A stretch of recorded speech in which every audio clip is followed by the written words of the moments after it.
गई तो फांसी की सजा जिस सुबह थी उस रात में ये नात लिखी, उस रात में ताज़ा ताज़ा नात लिखी हुजूर सल्लल्लाहु अलैहि वसल्लम की बारगाह में।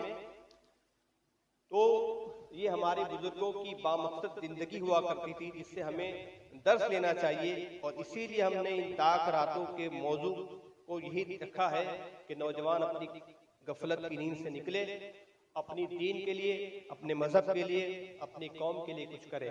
अल्लाह तबारक व तआला हमको अमल की तौफीक अता फरमाए। आइए हज़रत का इस्तिक़बाल नारे तकबीर से करें। नारे तकबीर, नारे रिसालत, मसलके आला हजरत, जमात रज़ाए मुस्तफ़ा, दारुल उलूम जाए अख्तर।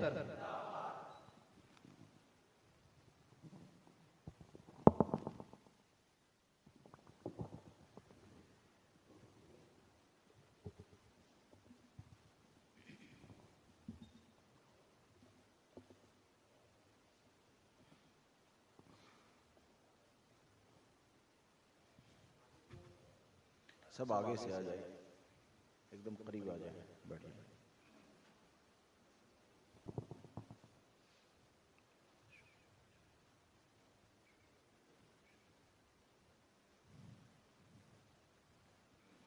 अस्सलामु अलैकुम व रहमतुल्लाहि व बरकातुहू। अल्हम्दुलिल्लाहि वस्सलातु वस्सलामु अला यही अम्मा बाद। फ़अऊज़ु बिल्लाहि मिनश शैतानिर रजीम। बिस्मिल्लाहिर रहमानिर रहीम। इन तंसुरुल्लाह यंसुरकुम व युसब्बित अक़दामकुम। सदक़ल्लाहुल अज़ीम।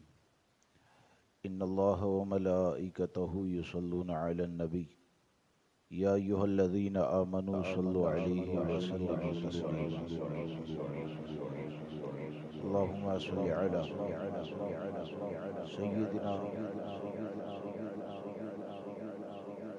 व मौलाना मुहम्मदिन मअदनिल जुदी वल करम व आलिहिल किराम व अस्हाबिहिल इज़ाम व इब्निहिल करीम व बारिक व सल्लिम। सलातु व सलामुन अलैका या सय्यदी या रसूलल्लाह सल्लल्लाहु तआला अलैहि वसल्लम।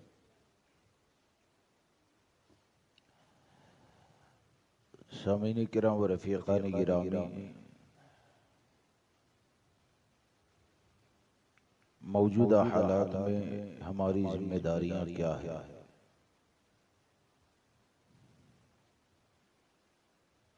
उस हवाले से ये ताक़रातों में मौजू दिया गया है।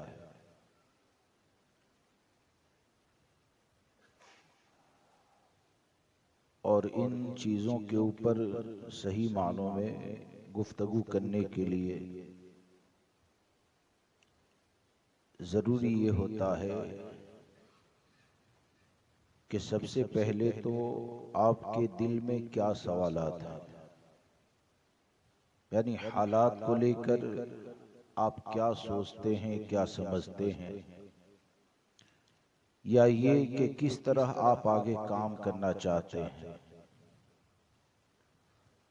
तो ये चीज़ें अगर पता चले तो उस पर अच्छे से और तफसीली गुफ्तगू हो सकती है।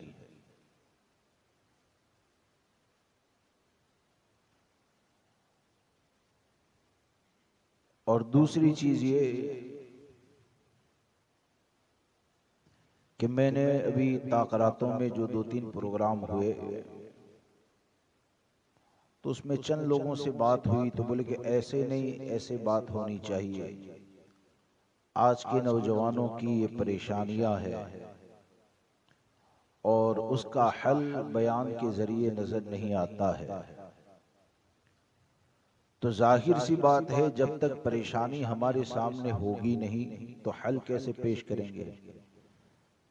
ऐसा तो नहीं है कि आपके दिलों के हालात को हम जानते हो, इसलिए आप ये चाहते हैं कि मौजूदा हालात की मुनासिबत से कुछ बातें हों। तो अभी भी वक्त है, 2 या 3 प्रोग्राम हैं। आप जिम्मेदारों तक लोगों के जहन में जो सवाल है मौजूदा हालात की बुनियाद पर, वो सवालात को अगर पहुंचा सकते हैं तो इंशाअल्लाह बेहतर अंदाज में बात हो सकती है। बहरकैफ कोशिश करूंगा कि चंद बातें हम अपनी जिम्मेदारियों के हवाले से करें अल्लाह मुझे आपको सबको अमल की तौफीक अता फरमाए।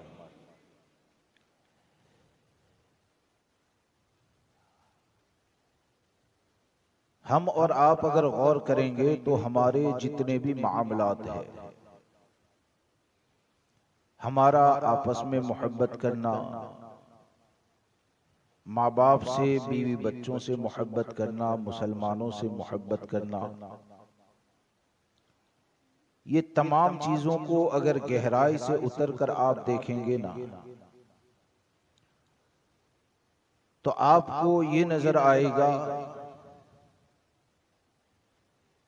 कि इन तमाम चीजों का सरचश्मा, यानी जहां से जिम्मेदारियों का एहसास पैदा होता है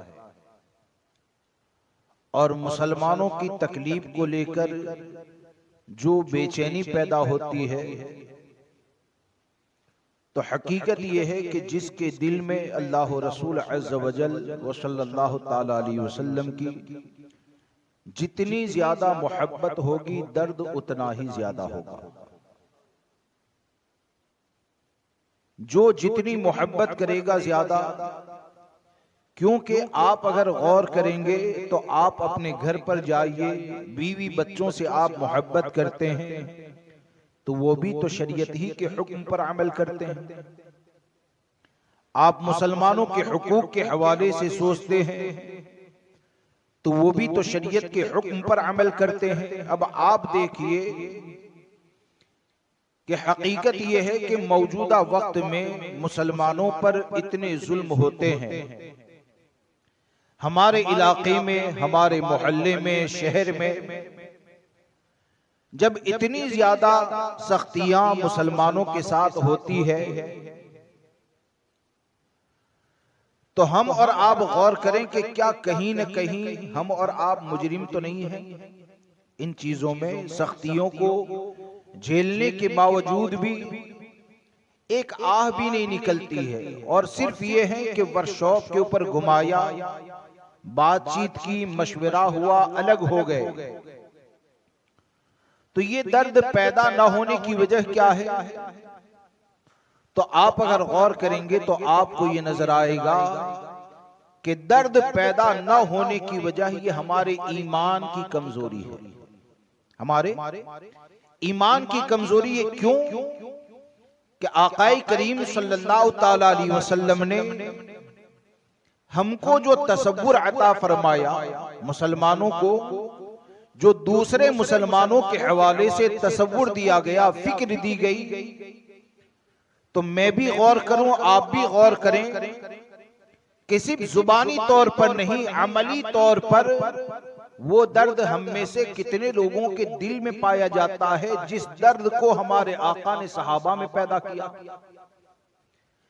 जिस दर्द का मुतालिबा नबी अकरम सल्लल्लाहु ताला अलैहि वसल्लम ने अपनी तालीम के जरिए आने वाली उम्मत को अता फरमाया। तो आपको ये नजर आएगा कि हमारे अंदर बहुत बड़ा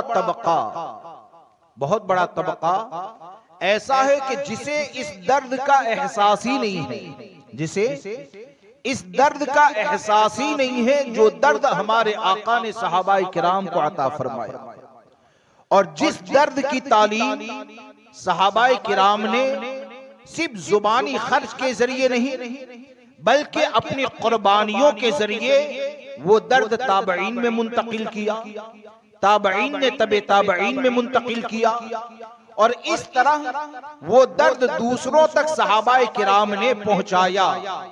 तो अमली तौर पर वो चीज हमारे अंदर बहुत कम नजर आती है। वो दर्द क्या है कि नबी अकरम सल्लल्लाहु ताला अलैहि वसल्लम ने, और हकीकत में हमारी कमजोरी, या ये समझे कि इतनी आसानी के साथ कहीं पर भी मुसलमान को मार लिया जाता है, कहीं पर भी मुसलमान के ऊपर दाढ़ी टोपी की बुनियाद पर अटैक होता है। तो होता क्या है? मेरे सामने एक मुसलमान को मारा जाता है दाढ़ी की बुनियाद पर, सुन्नते मुस्तफा की बुनियाद पर। एक मुसलमान को मारा जाता है इस्लामी लिबास की बुनियाद पर, लेकिन ये कि दर्द मार खाकर उसको जो दर्द महसूस होता है तो क्या उसके दिल का दर्द मेरे अंदर मुंतकिल हुआ? अगर मुंतकिल हुआ तो क्या दूसरे मुसलमान की इज्जत की हिफाजत की कोशिश की? और अगर वो दर्द मुंतकिल ना हुआ और हिफाजत की कोशिश न की तो यकीन जाने आप जुबानी तौर पर कितने भी हाथ उठाते रहे कि वो दर्द हमारे दिल के अंदर है, यकीन जाने वो हमारे ईमान की कमजोरी है। क्यों कि आकाए करीम सल्लल्लाहु ताला अलैहि वसल्लम ने हमको ये दर्स अता फरमाया। एक हदीस पाक में हमारे आका ने इरशाद फरमाया, कितने जामे जुमले हैं, कितनी जामे बात है कि आकाए करीम सल्लल्लाहु ताला अलैहि वसल्लम ने फरमाया, मोमिन आपस में एक जिस्म की तरह होता है। किसकी तरह? एक जिस्म की तरह होता है। अब जब एक जिस्म की तरह हो गए तो क्या मतलब है कि जिस्म के साथ ये पूरे आज़ा जुड़े हुए हैं, यानी पांव की उंगलियां भी है, हाथ भी है, सर भी है, आंख भी है। अगर सर में दर्द पैदा हुआ तो आदमी बेचैन होगा कि नहीं होगा? अगर पांव की उंगली में चोट लगी तो उस चोट की बुनियाद पर पूरा बदन बेचैन होता है। अगर कोई आपसे कहे, कह रहे भाई पांव में चोट लगी, तू इतना बेचैन क्यों है? यानी तकलीफ तो सिर्फ पांव में होनी चाहिए, तेरा पूरा जिस्म बेचैन क्यों हो गया? तो आपका जवाब क्या होगा कि चोट अगरचे वहां पर लगी है, लेकिन पांव से इतना मेरा गहरा ताल्लुक है और पूरे जिस्म से इतना गहरा ताल्लुक है कि चोट कहीं पर भी लगेगी, दर्द तो पूरे जिस्म में होगा। चोट कहीं पर भी लगेगी, बेचैनी तो पूरे जिस्म के अंदर होगी। तो क्या इससे ये समझ में नहीं आता कि इमामुल अंबिया सल्लल्लाहु ताला अलैहि वसल्लम ने अहले ईमान के हवाले से ये तालीम अता फरमाई कि गुलामी मुस्तफा का रिश्ता हमारा आपस में इतना मजबूत होना चाहिए कि तुम किस बिरादरी से हो, मैं किस बिरादरी से हूं, तुम किस इलाके से हो, मैं किस इलाके से हूं, तुम किस मुल्क के रहने वाले हो, मैं कौन से मुल्क का रहने वाला हूं। ये तमाम चीजें नहीं देखी जाती है, देखा जाता है तो ये देखा जाता है कि जिस मुल्क के लोग को तकलीफ पहुंची तो उसके दिल में इश्क़े मुस्तफा है कि नहीं है। अगर मोहब्बत रसूल है, अगर इश्क़े मुस्तफा है, तो एक मुसलमान जहां भी परेशान होगा तो उसकी परेशानी को लेकर दिल में दर्द पैदा होना ही चाहिए। और जिसके दिल में जितना दर्द पैदा होगा, यकीन जाने उसका ईमान उतना ही ज्यादा कामिल होगा।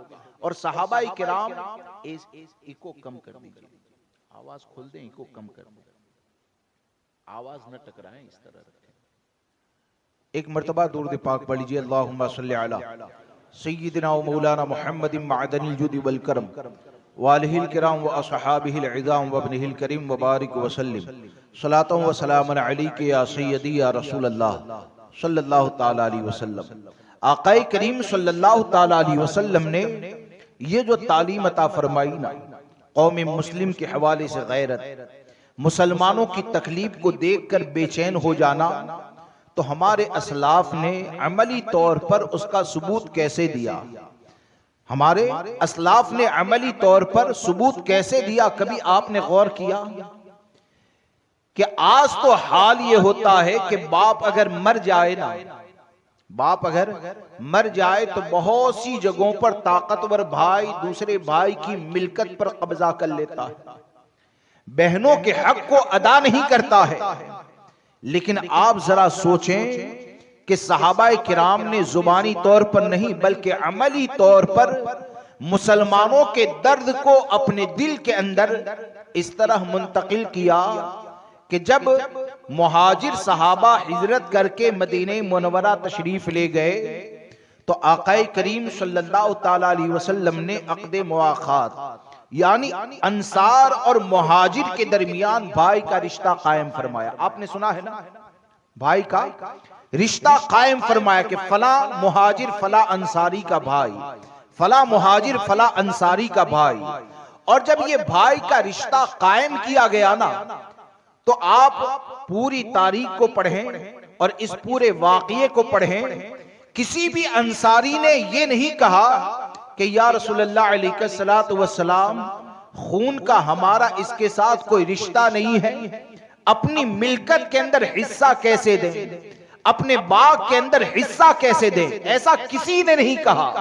बल्कि अंसार ने यह सोचा कि हम आकाए करीम सल्लल्लाहु ताला अलैहि वसल्लम की मोहब्बत में जब आपस में जुड़ गए तो सिर्फ मिल्कतों से हिस्सा नहीं है, ऐसे सबूत मोहब्बतों के मिलते हैं कि एक सहाबी के पास एक से ज्यादा बीवी है, उनको मुहाजिर का भाई बनाया गया, तो वो घर पे जाते हैं और कहते हैं मेरी ये बीवियां है, इनमें से जो पसंद आए ना आप मुझे बता दें, मैं उसको तलाक देता हूं, तुम उससे निकाह कर लेना। मैं उसको तलाक देता हूं, तुम उससे निकाह कर लेना। क्या समझ में आया? इससे ये बात समझ में आती है कि आज हमारे यहां जुबानी खर्च ज्यादा है, अमल कम है, और सहाबाए किराम रिदवानुल्लाहि ताला अलैहिम मजमईन की जमात वो जमात है कि वो जितना ज्यादा दावा करने वाले थे ना, उससे कई गुना ज्यादा उनके दिल में अमल का जज्बा पाया जाता था, उससे कई गुना ज्यादा। और कैसा दर्द। दो मिसाल देकर अपनी बात को आगे बढ़ाऊं कि गालिबन ग़ज़वे तबूक के मौके पर, ग़ज़वे तबूक के मौके पर सरकार ने क्या फरमाया, वो हदीस पाक याद रखे, मेरी ये दो बातें समाअत फरमाए। सरकार ने क्या फरमाया, मोमिन आपस में एक जिस्म की तरह है, और जिस्म की तरह है तो सर में तकलीफ होगी, आंख में तकलीफ होगी, पूरा जिस्म बेचैन हो जाएगा। तो ये जो हमारे आपस के ताल्लुक है ना, उसको सरकार ने जब एक जिस्म की तरह कह दिया, तो दर्द सहाबा में और हमारे असलाफ में कैसे पैदा होता है कि ग़ज़वे तबूक के मौके पर एक साहिब हैं अहले ईमान में से, उनके ऊपर काफिरों का हमला हुआ। अब काफिरों का हमला हुआ तो उस वक्त वो एकदम शहादत के करीब है, यानी उनकी जान निकलने की तैयारी है, और उनको पानी की शिद्दत बहुत ज्यादा महसूस हुई। अब पानी की शिद्दत महसूस हुई तो उन्होंने पानी को तलब किया। जो पानी पिलाने वाले थे उन्होंने पानी दिया। अब वो ऐसी हालत में, आप गौर करें, सिर्फ सुनना नहीं है, हमको गौर करना, अगर एहसास पैदा करना है ना तो इन चीजों के ऊपर गौर करना पड़ेगा कि जब उनके पास पानी ले जाया गया तो वो पानी पीने जा रहे हैं। अभी पानी पीने जा रहे हैं कि करीब में से दूसरे मुसलमान जो जख्मी थे ना, तो उनमें से एक की आवाज आती है कि मुझे पानी चाहिए, मुझे पानी चाहिए। अब सरकार ने क्या फरमाया, मोमिन आपस में एक जिस्म की तरह है। अब वहां पर जान जाते वक्त खुद को पानी की जरूरत है, और दूसरे मुसलमान की आवाज आई कि मुझे पानी की जरूरत है, तो दूसरे की तकलीफ का एहसास पहले वाले के दिल में इस तौर पर पैदा हुआ कि पहला वाला अपनी तकलीफ को भूल जाता है, वो पानी कहता है पहले मेरे दूसरे भाई को पिलाया जाए। यानी सरकार ने जोड़ा तो ये कैसे जुड़े, सरकार ने जोड़ा तो ये कैसे जुड़ गए, एहसास कितना जिंदा कि वो दूसरे के पास पानी पहुंचा, वो पीने के लिए अभी जाते हैं, तीसरे जख्मी से आवाज आई पानी की मुझे जरूरत है। अब आप सोचें कि सरकार के फरमान का एहसास दूसरे के दिल में भी इतना जिंदा कि दूसरे ने कहा पानी मुझे नहीं, पहले मेरे भाई को पिलाया जाए। और जब तीसरे के पास गया, चौथे के पास पानी जाता है, और आखिर वाला कहता है, तो क्या कहता है कि वो पहले वाला जो था ना, उसको पानी की जरूरत है, उसके पास ले जाओ। वो पानी पहले के पास गया, वो शहीद हो चुका है। पानी दूसरे के पास गया, वो शहीद हो चुका है। पानी तीसरे के पास गया, वो शहीद हो चुका है। क्या ये शहादत से हमें और आपको इस चीज का एहसास नहीं पैदा होता है कि नबी अकरम सल्लल्लाहु ताला अलैहि वसल्लम ने गुलामी मुस्तफा की बुनियाद पर मुसलमानों को इस तौर पर आपस में जोड़ दिया था कि उनको तकलीफ का एहसास इतना ज्यादा था कि वो अपनी जान को कुर्बान करके भी अपने एक मुसलमान की तकलीफ को महसूस किया करते थे। और आज हमारा हाल ये है कि हमारे इलाके में एक मुसलमान के ऊपर अगर हमला होता है, एक मुसलमान को अगर मारा जाता है, तो जान देना तो दूर की बात है, अगर जुल्मन उसको जेल में बंद कर दिया जाए तो आज 5,000 रुपये भी हमारे पास से नहीं निकलते हैं। आज अच्छे खाने में से थोड़े से खाने का खर्च करके अपने मुसलमानों के लिए कुर्बानी देने का जज्बा नहीं है, तो क्या इससे ये समझ में नहीं आता है कि हमारा ईमान बहुत कमजोर हो चुका है। इसलिए हम अगर चाहते हैं कि कामयाब हो जाए तो उसके लिए शर्त यह है कि अपनी कौम की जिम्मेदारी के बारे में सोचें और जिम्मेदारी का एहसास इस तौर पर पैदा करें कि इस बात को याद रखकर चलें कि एक मुसलमान पर अगर हमला होता है और उसकी हिफाजत में तुमने अपना जो कुछ भी कुर्बान कर दिया, इंशाअल्लाह ये कुर्बानी तुम्हारे लिए राह जन्नत को आसान बनाएगी। ये कुर्बानी तुम्हारे लिए राह जन्नत को आसान बनाएगी। और आप देखें आज किस तौर पर, यानी गैर मुस्लिमों के लिए जैसे कोई कानून ही नहीं है। गैर मुस्लिमों के लिए बहुत सी चीजें तकलीफ देने वाली है, लेकिन मैं अपनी बात करूं कि दो चीजें बहुत ज्यादा तकलीफ देती है। दो चीजें बहुत ज्यादा तकलीफ देती। एक तो ये कि नबी अकरम सल्लल्लाहु ताला अलैहि वसल्लम की शान में कोई गुस्ताखी करता है, और दूसरे नंबर पर जब कोई गैर मुस्लिम हमारी बच्चियों के हवाले से कुछ भी बोलता है, यानी मुसलमान लड़कियों के साथ शादी करेंगे, इनके साथ रेप करेंगे, ये करेंगे, वो करेंगे, तो आप मुझे बताइए हम क्या कर रहे हैं? कुछ भी तो नहीं कर रहे हैं, कुछ भी तो नहीं कर रहे हैं। क्या आप ये सोचते हैं कि ये रेप करने की बात करता है वो तो यूपी में रेप करेगा? क्या ये सोचते हैं कि वो महाराष्ट्र में बात कर रहा है तो तुम्हारी सूरत की बच्चियां महफूज रह जाएगी? इस बात को याद चलें, मुसलमान बच्ची की इज्जत पर कहीं पर भी हमला होगा तो मेरी लड़की की इज्जत जितनी ज्यादा मुझे प्यारी होनी चाहिए ना, ईमान की बुनियाद पर आपकी बच्चियों की इज्जत से मोहब्बत मुझे उतनी ही होनी चाहिए। मेरी बच्ची को लेकर जो दर्द होता है वो कौमे मुस्लिम के दूसरी बच्चियों को लेकर भी दर्द होना चाहिए। और सिर्फ रिश्तेदारी को तलाश करते रहेंगे, सिर्फ इलाके की मोहब्बत को तलाश करते रहेंगे, सिर्फ बिरादरी की मोहब्बत को तलाश करते रहेंगे, तो याद रखना अभी भी अगर नहीं संभले ना, तो जब तुम्हारी बिरादरी पर भी हमला होगा ना तो कोई बचाने वाला नहीं होगा। हमारे बुजुर्गों ने कुर्बानियां बिरादरी या इलाका देख कर नहीं दी है, हमारे बुजुर्गों ने कुर्बानियां दी है तो ईमान वालों को देख कर दी है। हमारे अस्लाफ की कुर्बानियां हमको ये दर्श देती है कि आप देखें कि जंगे कैनुका के अंदर जो, यानी जंगे कैनुका जिस बुनियाद पर हुई, तो वहां पर जो एक नौजवान शहीद हुआ, तो वो शहीद क्यों हुआ? आखिर वजह क्या है? वो दर्द हमारे अंदर क्यों नहीं है? वही है, दर्द इसलिए नहीं है कि हम दीन से बहुत ज्यादा दूर होते जा रहे हैं, दीन से बहुत ज्यादा दूर होते जा रहे हैं। उस वक्त में ऐसा हुआ कि एक मुसलमान औरत खरीदो फरोख्त के लिए किसी यहूदी की दुकान के ऊपर गई। अब वहां पर गई ना तो उसने चेहरे से नकाब हटाया, यानी कुछ बदतमीजी करने की कोशिश की। अब वो 4-5 यहूदी थे, अब बदतमीजी करने की कोशिश की तो उसमें उसने मुसलमानों को मदद के लिए पुकारा। एक नौजवान आगे बढ़ता है, यहूदियों से मुकाबला हुआ और वो शहीद हो गया। यहूदियों से मुकाबला हुआ, वो शहीद हो गया। और उसी का बदला लेने के लिए वो गैरतमंद कितने थे कि अगर तन्हाई के अंदर शहीद हो गया ना तो ऐसे नहीं किसी बातें किए, मशवरा किए, सो गए। गैरतमंद इतने ज्यादा कि जब एक नौजवान मुसलमान बच्ची की इज्जत की हिफाजत के लिए शहीद हो गया ना तो उन्होंने अपनी जिंदगी को ऐसे गुजारा कि यहूदियों का जीना मुश्किल कर दिया। हा? एक के बदले के लिए यहूदियों के साथ पूरी जंग होती है। अब आप मुझे जरा बताएं कि वो औरत ने जिस नौजवान को पुकारा और आकर उसने अपनी जान को औरत की इज्जत की हिफाजत में कुर्बान कर दिया, तो वो जान को कुर्बान करने वाला क्या उसका बाप था?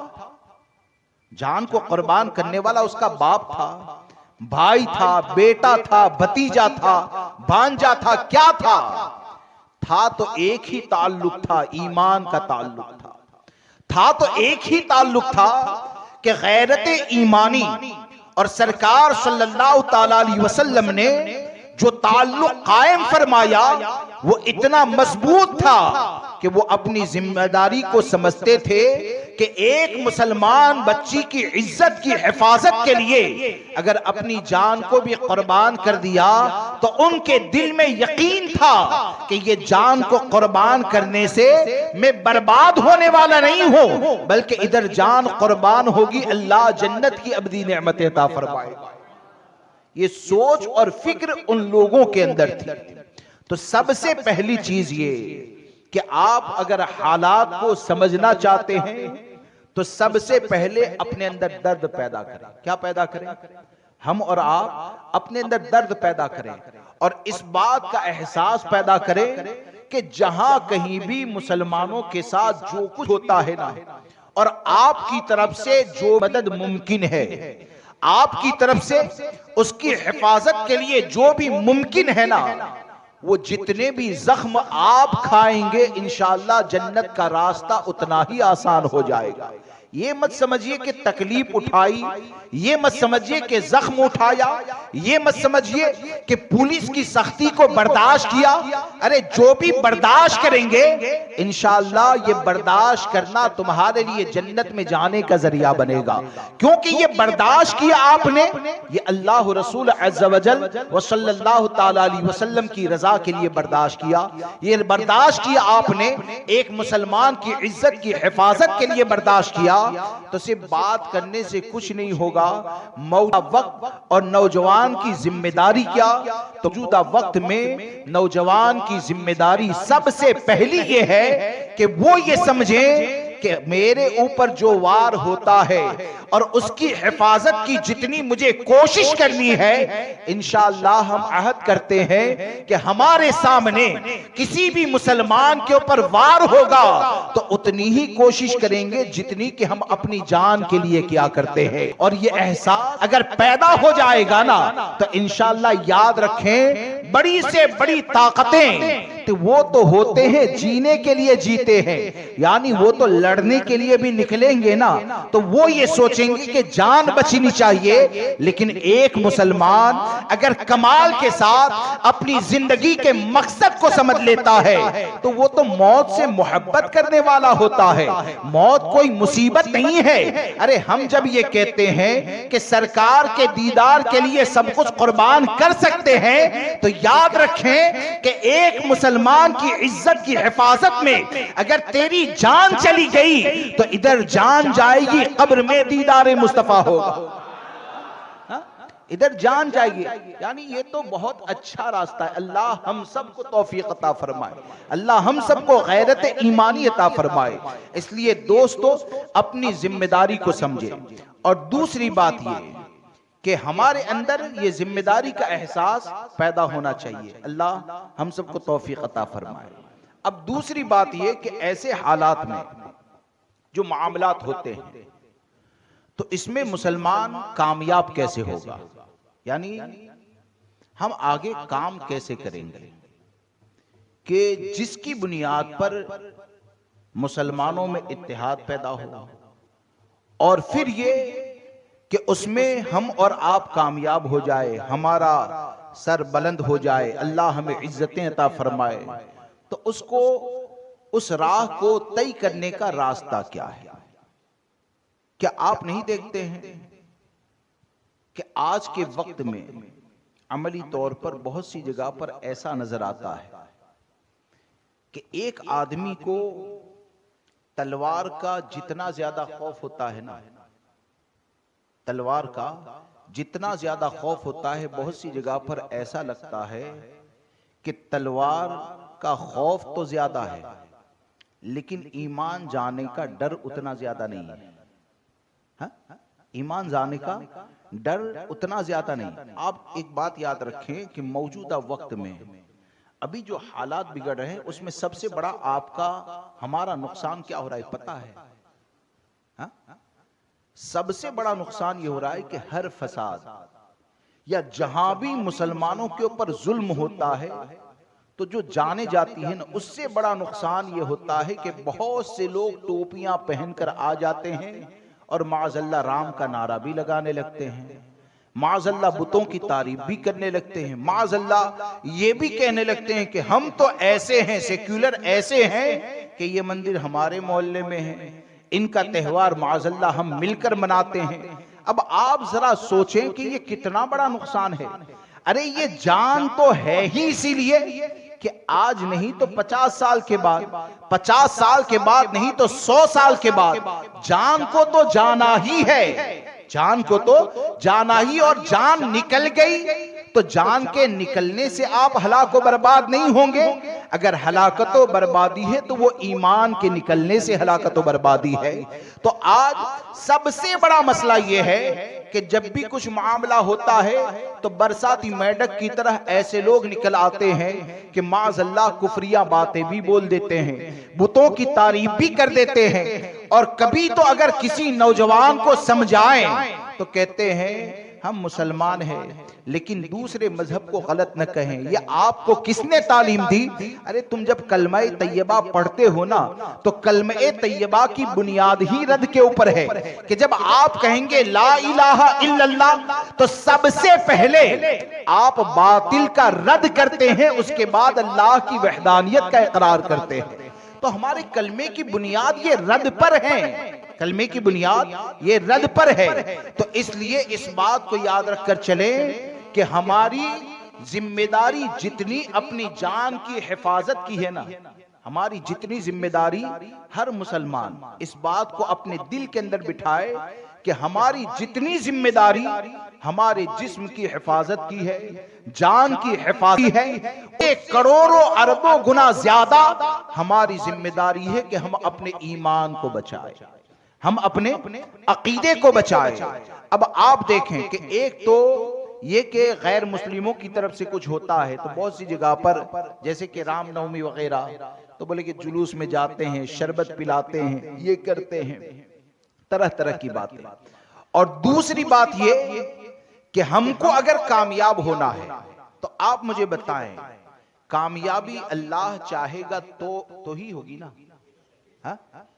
रब न चाहे और आप 25 लाख लोग जमा हो जाए और अल्लाह अगर न चाहे तो आप मुझे बताएं वो 25 लाख लोग आपको कामयाब कर सकते हैं? 25 लाख तलवारें कामयाब कर सकती हैं? यानी आप कितने भी वसाइल को जमा कर लें, कितने भी वसाइल को जमा कर लें, लेकिन कामयाबी मिलेगी कब? अल्लाह तबारक व ताला चाहेगा तब कामयाबी मिलेगी। अब आज हमारे सामने ऐसे हालात है तो मुझे एक ने एक क्लिप सुनाई कि वो बहुत ज्यादा गुस्से में है और कह रहा है आज उलमा का मैं मुहासबा करूंगा कि तुमने मस्जिदें बनाकर किया क्या, तुमने मस्जिदें बनाकर किया क्या, इसको काफिर कहा, उसको काफिर कहा, फला को काफिर कहा, हा? और तुमने दीन का काम किया क्या, तुमने दीन का काम किया क्या? यानी वो ये कहना चाहता है माज़अल्लाह, सदबार माज़अल्लाह, कि जब हालात इतने ज्यादा बिगड़ गए ना तो अब देवबंदी, वहाबी, गैर मुक़ल्लिद, कादियानी ये सबको भूल जाओ, माज़अल्लाह, ये सबको भूल जाओ और जितने भी हैं माज़अल्लाह रब्बिल आलमीन सब के सब एक हो जाए और एक होकर काम करें। तो आप मुझे बताएं कि हमारे बुजुर्गों के दौर में, मिसाल के तौर पर आज लोग ये कहते हैं जैसे कि ऐसे हालात में अगर देवबंदी का रद्द करे ना तो लोग क्या कहते हैं, बाज लोग, अरे हालात इतने ज्यादा मुश्किल है और मौलाना तो अभी भी रद्द ही करते हैं, हा? मौलाना तो अभी भी रद्द ही करते हैं। इमाम अहले सुन्नत के दौर को याद करें, हा?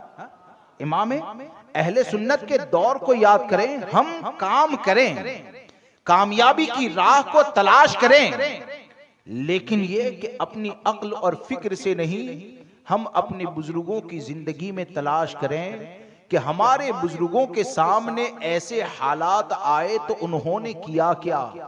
क्योंकि हमारे बुजुर्गों की जिंदगी वो ऐसा आईना है ना कि उस आईने के सामने अगर तुम खड़े हो जाओगे तो तुम्हारा ऐब भी नजर आ जाएगा और इस्लाह का रास्ता भी नजर आ जाएगा। ये हमारे बुजुर्गों की जिंदगी होती है। अब मिसाल के तौर पर आज कहते हैं कि गैर मुस्लिमों के साथ इतने हालात चल रहे हैं, इसलिए रद्द बंद होना चाहिए, देवबंदियों की बुराइयां बंद होनी चाहिए, वहाबी के साथ माअज़ल्लाह रब्बिल आलमीन इत्तेहाद हो जाना चाहिए।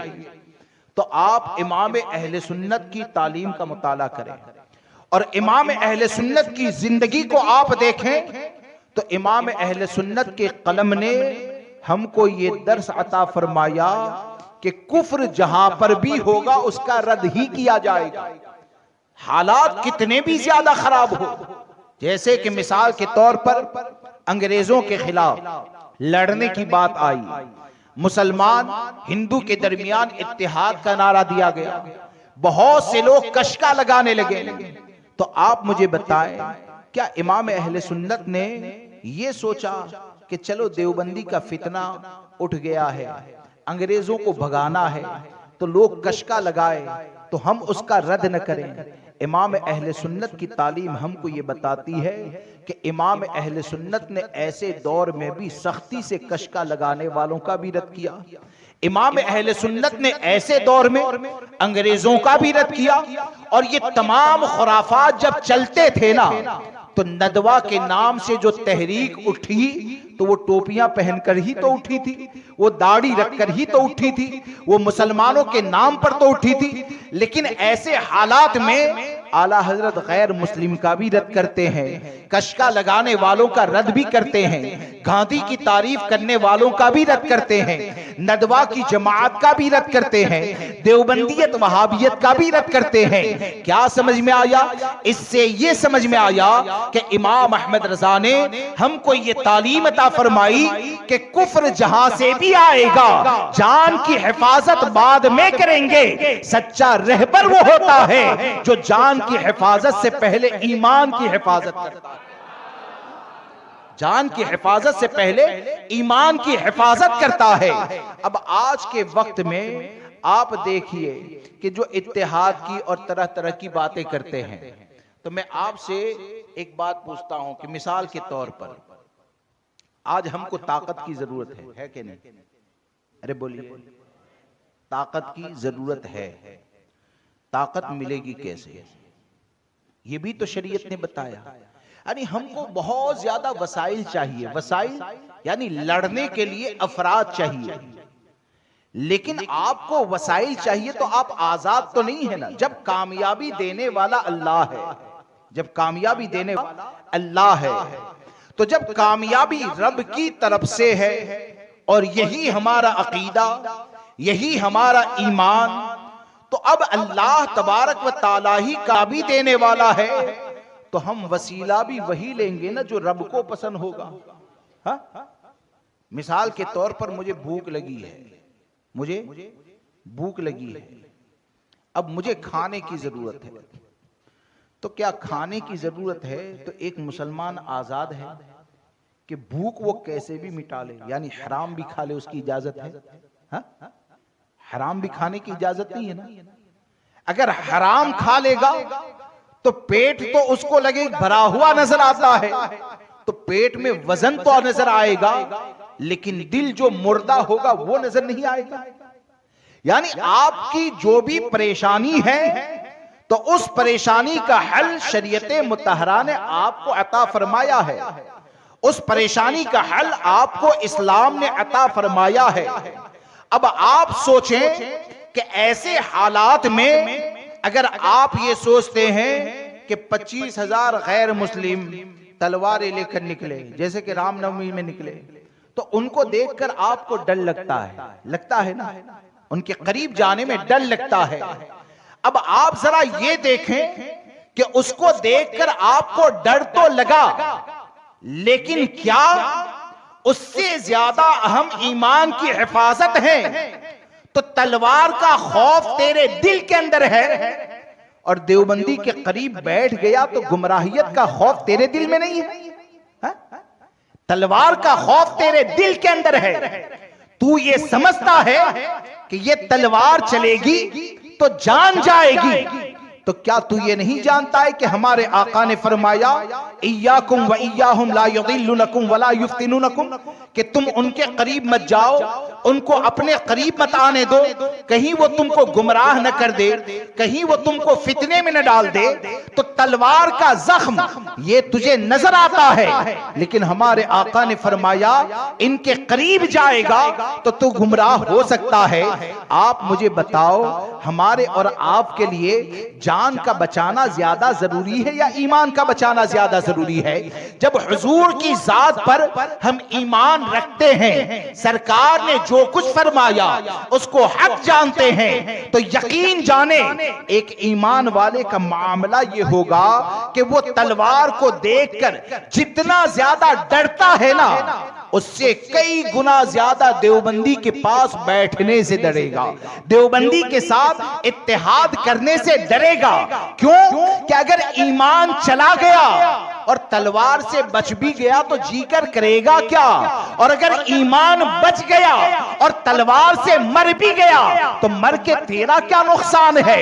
यकीन जाने, इसलिए दोस्तों हमारे ऊपर लाजिम यह है कि हम अपने अकीदे और ईमान की हिफाजत करें, और इस बात को याद रखकर चलें कि सबसे पहले हमारी जिम्मेदारी है हम अपने ईमान और अकीदे की हिफाजत करें। और इसी को ताजदार अहले सुन्नत सरकार सैयदना मुफ्ती आज़मीन रहमतुल्लाहि ताला अलैहि ने बहुत प्यारे अंदाज में बयान फरमाया कि आपने इस पूरे मसले का खुलासा एक शेर में फरमा दिया कि आप फरमाते हैं कि दुश्मने जहां से कहीं बदतर है दुश्मन दीन का, दुश्मने जहां से कहीं बदतर है दुश्मन दीन का, उनके दुश्मन से कभी उनका गदा मिलता नहीं। ये कौन कहता है? ये वो कहता है जिसने मुसलमानों की क़यादत की सुडी तहरीक के अंदर मुसलमानों को कुफ्र से बचाया, और सिर्फ कुफ्र ही से नहीं बचाया, ये नारा देने वाला ऐसा कायद है कि जिसने हजारों मुर्तदों को बाद में ईमान में भी दाखिल किया है। जब ऐसे कायद ने हमको बताया तो यकीन जाने ये वो आईना है, उस आईने के सामने खड़े रहें और खड़े रहकर अपनी कमजोरियों को दूर करेंगे, और यकीनन अमली तौर पर ऐसे बन जाए कि हमारा अमल ये कहे, हमारा काम ये कहे कि दुश्मने जहां से कहीं बदतर है दुश्मन दीन का, उनके दुश्मन से कभी उनका गदा मिलता नहीं। सिर्फ सुन्नी आपस में एक हो जाए ना तो यकीन जाने इश्के मुस्तफा वो दौलत है कि यकीन जाने कम भी होंगे तो कामयाबी अल्लाह आप ही को अता फरमाए। तो इसलिए ऐसे नारे या ऐसी बातें करना बंद करें, अपने ईमान अकीदे की हिफाजत करें, अपनी जिम्मेदारियों का एहसास अपने दिल के अंदर पैदा करें। एक मर्तबा दुरूद मुक़द्दसा पढ़ लीजिए, अल्लाहुम्मा सल्लि अला सय्यिदिना व मौलाना मुहम्मदिन मअदनिल जुद वल करम व आलिहिल किराम व असहाबिहिल इज़ाम व इब्निहिल करीम व बारिक व सल्लिम सलातन व सलामन अलैका या सय्यदी या रसूलल्लाह सल्लल्लाहु तआला अलैहि वसल्लम। तीसरी बात ये कि एक तो ये कि हमारी सबसे पहली जिम्मेदारी है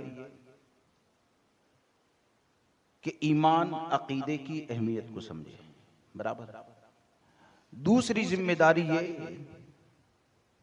कि ईमान ही ने हमको ये जिम्मेदारी दी, अल्लाह और रसूल की मोहब्बत की बुनियाद पर ये जिम्मेदारी का एहसास अपने दिल के अंदर पैदा करें कि मुसलमानों की इज्जत की हिफाजत के लिए, हमारी कौम के लिए हम जो कर सकते हैं करेंगे तो इंशाअल्लाह वो हमारे लिए निजात का जरिया है।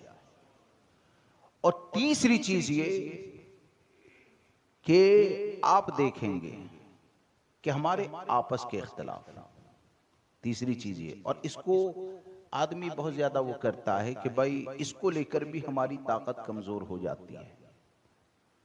अब ये ताकत अगर कमजोर होती है तो इसको ठीक करने का, मजबूत करने का रास्ता क्या है? एक तो ये होता है कि मेरा इख्तिलाफ आपसे अपनी जात को लेकर है, यानी तुमने मुझे गाली दे दी, हाँ?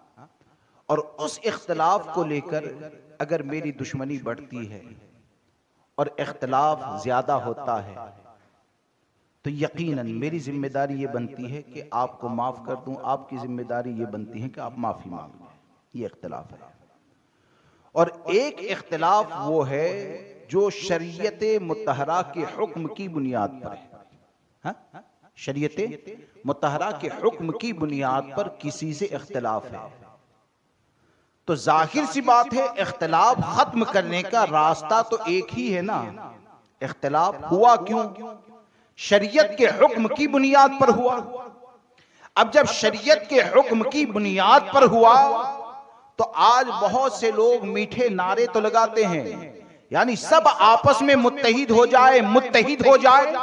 हम भी ये नारा लगाते हैं। हम सिर्फ इतना कहते हैं कि इत्तेहाद इस सूरत में होगा कि हमारे इख्तिलाफ को शरीयत के मीजान पर तोलें, शरीयत के तराजू में तोलें, और शरीयत जिस जगह पर मुझे गलत कहती है तो मेरी जिम्मेदारी है हुक्म शरा के सामने अपनी गर्दन को झुकाकर तौबा कर।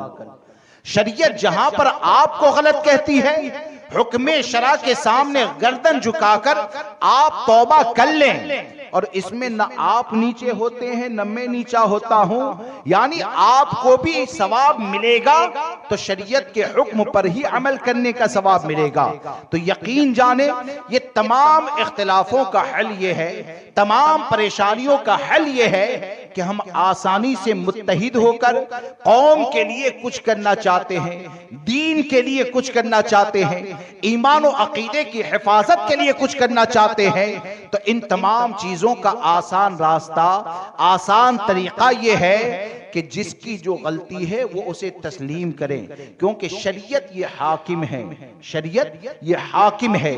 फरमाने मुस्तफ़ा सल्लल्लाहु ताला अलैहि वसल्लम को सुनने के बाद भी अगर आदमी चूं चिरा करता रहे, सरकार के फरमान को सुनने के बाद भी दिल तौबा की तरफ माइल न हो, बल्कि दिल के अंदर तकब्बुर पैदा हो जाए, तो यकीन जाने वो ऐसा बीमार दिल है कि जिसको अपने बारे में गौर करना चाहिए, सोचना चाहिए। तो हम तो हमेशा यही कहते हैं, और कुरान में भी अल्लाह तबारक व तआला ने फरमाया फला वरब्बिका ला युमिनून हत्ता युहक्किमूका फीमा शजर बैनहुम, ए महबूब तुम्हारे रब की कसम वो उस वक्त तक मोमिन नहीं हो सकता जब तक कि अपने आपसी इख्तिलाफ में आपको हाकिम न बना ले। अब जब अल्लाह तबारक व तआला ने अपने महबूब के हाकिम होने का ऐलान किया और नबी अकरम सल्लल्लाहु ताला अलैहि वसल्लम के फरमान हमारे लिए हकम की वो हैसियत रखते हैं कि आप जो भी परेशानी को दूर करना चाहते हैं ना, सरकार के फरमान को पढ़ें, और सरकार सल्लल्लाहु ताला अलैहि वसल्लम का फरमान जिसे गलत कह देना तो वो 1 लाख का मजमा भी होगा ना, वो कभी हक पर नहीं हो सकता है। सरकार का फरमान जिसे गलत कह दे वो 1 लाख लोग भी जमा हो जाए वो हक पर नहीं हो सकते। और सरकार का फरमान किसी एक आदमी के बारे में सही होने का फैसला करें तो तन्हा होने के बाद भी वो गलत नहीं हो सकता है। क्यों कि शरीयत ये हाकिम है। हम अपने मसाइल को, अपने मामलात को और दूसरी तमाम चीजों को शरीयत मुतहरा के दायरे में रहकर हल भी करें, और हल करने के साथ उसके ऊपर अमल करने की कोशिश करें, तो इंशाअल्लाह उससे इत्तेहाद भी पैदा होगा, उससे काम में तेजी भी आएगी, उससे लोग आपस में जुड़ेंगे भी। लेकिन कोई ये कहे कि नहीं, कुएं के अंदर कुत्ता तो पड़ा रहे, सिर्फ पानी को निकाल दिया जाए, बाद में इजाजत दी जाए, तो हम उन चीजों में नहीं मानते। हम ये कहते हैं पानी बाद में निकलेगा, पहले कुत्ते को तो निकालो। हा? यानी कुत्ते को निकालने के बाद पानी को निकालेंगे। इसी तरह इत्तेहाद करना है तो जब दीन ही की बुनियाद पर, शरीयत ही की बुनियाद पर हमने आपसे इख्तिलाफ किया तो जो गलत है वो तौबा करें और इत्तेहाद करें। अल्लाह तबारक व तआला मुझे आपको सबको अमल की तौफीक अता फरमाए।